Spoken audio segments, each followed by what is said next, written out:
क्या unorganised labourers और मजदूरों की जान इतनी सस्ती है कि सेफ्टी प्रोटोकॉल्स को ठंडे बस्ते में डाल दिया जाता है?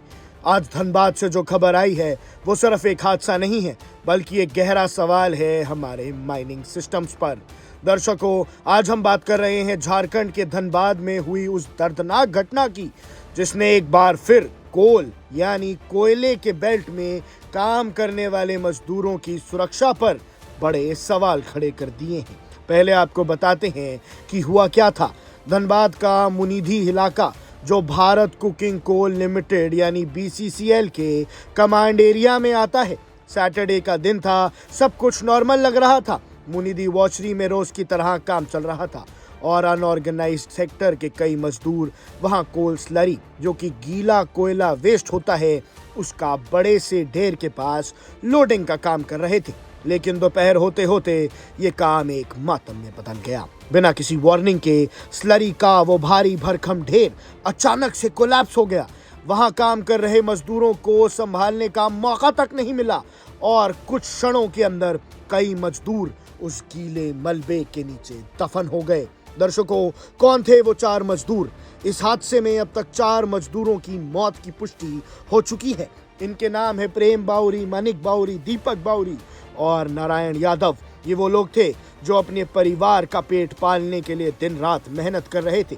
एक सर्वाइवर जितेंद्र कुमार, जो उस वक्त वहां मौजूद था, वो ये बताता है कि सब कुछ इतनी तेजी से हुआ कि भागने तक का वक्त नहीं मिला। कुछ लोग किस्मत वाले थे जो निकल पाए, लेकिन प्रेम, मानिक, दीपक और नारायण उस ढेर के नीचे दब गए। घटना की सूचना मिलते ही local administration, Munidhi outpost incharge Manita Kumari और पुटकी पुलिस स्टेशन के वकार हुसैन मौके पर पहुंच गए।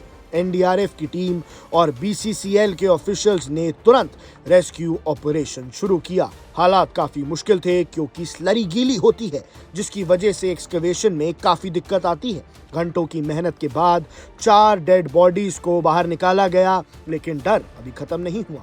अंदेशा जताया जा रहा है कि अभी भी कुछ और मजदूर उस ढेर के नीचे दबे हो सकते हैं और रेस्क्यू ऑपरेशन अभी भी जारी है। अब दर्शकों, सवाल ये उठते हैं कि क्या ये सिर्फ एक नेचुरल कोलैप्स था या माइनिंग सेफ्टी प्रोटोकॉल्स का उल्लंघन?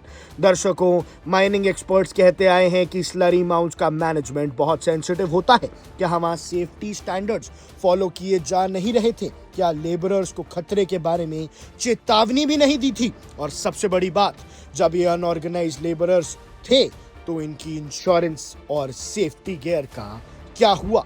BCCL जैसे बड़े PSU के एरिया में इतने बड़े हादसा होने की खामियों को दर्शाता है। हर बार ऐसे हादसा होते हैं, जांच बैठती है, लेकिन हकीकत यही है कि उन मजदूरों की जान कभी वापस नहीं आ सकती।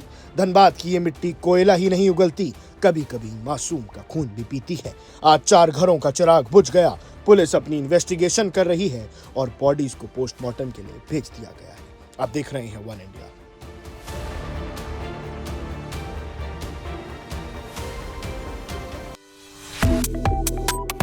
Subscribe to One India and never miss an update. Download the One India app now.